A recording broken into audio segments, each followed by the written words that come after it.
Hi, I'm Mike. Have you ever asked yourself, do I have a problem with drinking? There's a quick and easy screen test that you can do right now. These are 4 easy questions you can ask yourself, each with a yes or no answer. The outcome could save your life. The journey is our experience of the winding, sometimes torturous path towards health, recovery, and hope. Our focus will be to explore the issues faced by homelessness, addiction, and poverty, to share the personal stories involved, the struggles, sometimes the disappointments, sometimes the victories achieved of our people, our friends, and our fellow citizens. Of all the substances that are used and abused, the use of alcohol contributes to the largest share of the total cost of harms.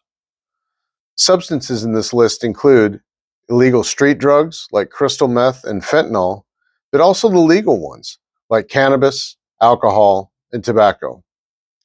The abuse of prescription or veterinary medications are also included, as well as natural substances like mushrooms. The word harm here is used to denote a negative, unwanted, or hurtful outcome or consequence. In particular, the harms that we will address are ones in which we can directly attribute a cost in dollars in order to better quantify the cost to society overall. In the US, the most recent figures we have come from 2010, in which the total cost of harms is about $249 billion US, with an estimated 88,000 alcohol-related deaths each year.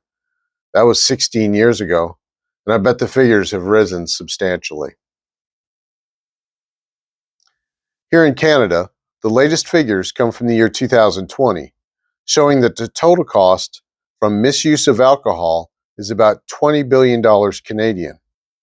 We will take a deeper look at this since we have access to the report. We provided links below to the sources of these reports if you wish to see them yourself. So in Canada, for 2020, the cost of the harms of alcohol abuse comes from 4 areas. The first is healthcare costs, amounting to $6.3 billion. This category includes the cost of emergency and hospital services, medical insurance claims, and prescription medications. The second area is loss of productivity. The total for this area is even more, totaling $7.9 billion for such thing as loss of wages, either temporary or permanent, and for disability costs. The third category comes from the legal costs, which amounted to $4 billion. Of course, this will involve court costs, police services, and correctional services. Finally, there are other direct costs totaling $1.6 billion, which will involve property damage, worker compensation, and insurance costs from claims. What these costs do not include is the human toll on individuals and families whose lives are permanently impacted by the effects of alcohol abuse. Trauma and human suffering cannot be quantified with a dollar amount, yet persist in impacting the quality of life. Each incident of alcohol abuse, whether it be a hangover, an argument with a loved one, a negative interaction with police, or a catastrophic vehicle accident, will leave its mark on your life and on the lives of those around you. We haven't even mentioned the physiological harm of alcohol consumption by youth whose cognitive development gets harmed, by whose lives take disastrous turns. And most recently, we're slowly becoming aware of the health consequences as recent studies have linked alcohol consumption to cancer. One more thing to think about psychologically. The trauma that comes with abusive drinking may not necessarily impact your life now, but trauma does not go away.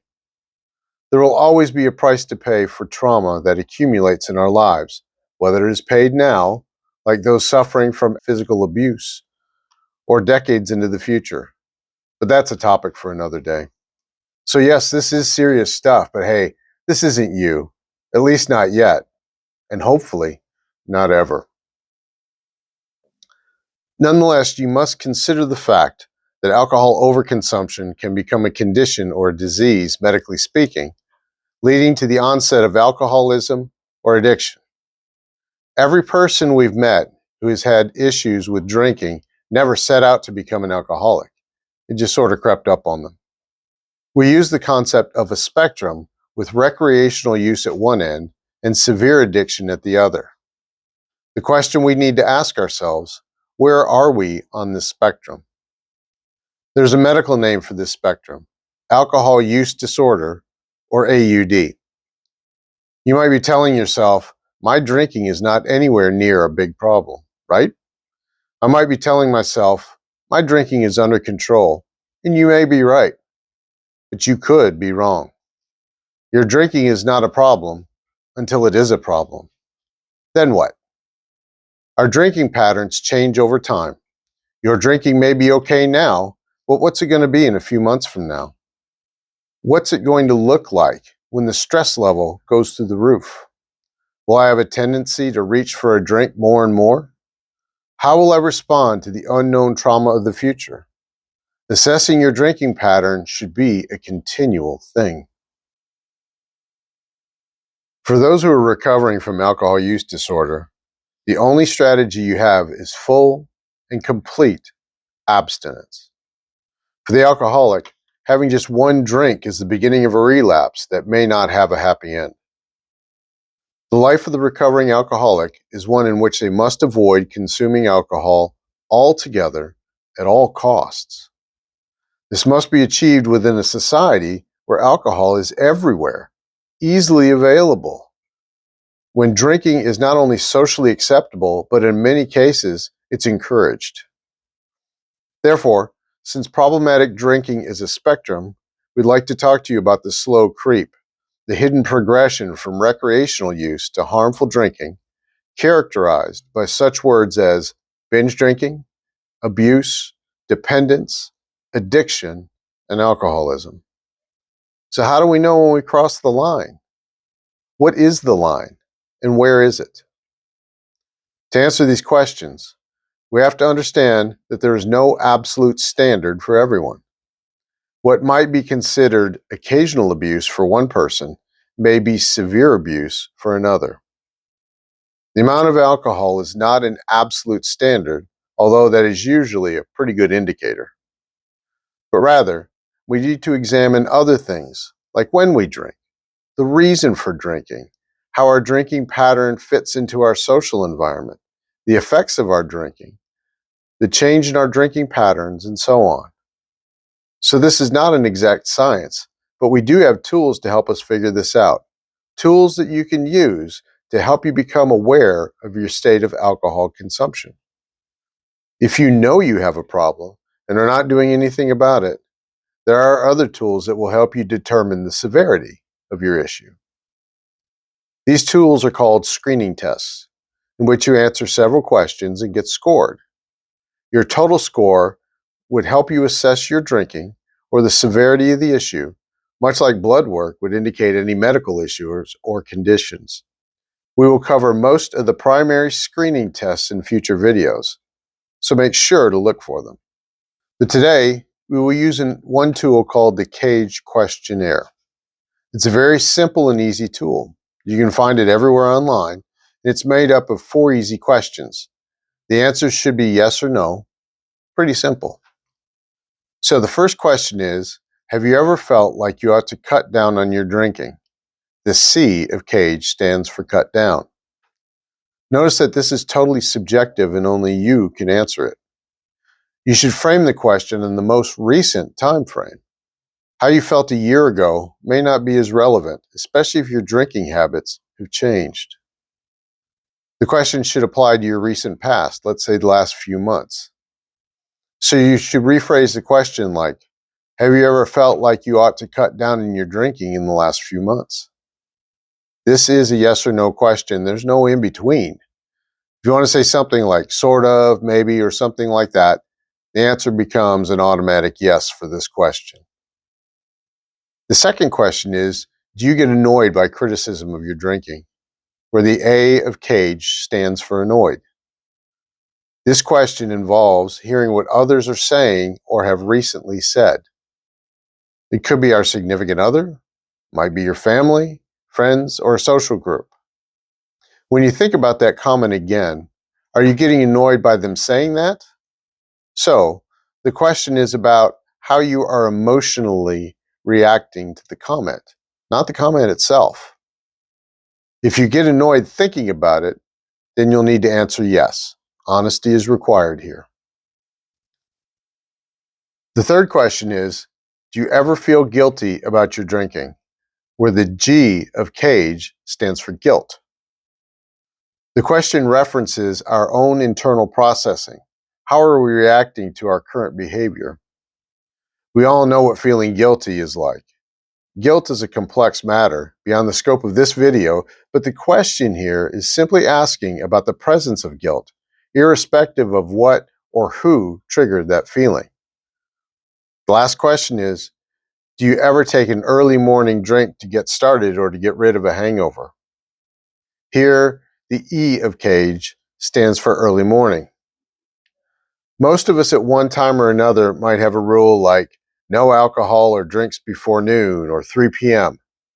That's a great rule until you break it. Breaking your rule isn't the problem until you break it several times, which can lead to all the time.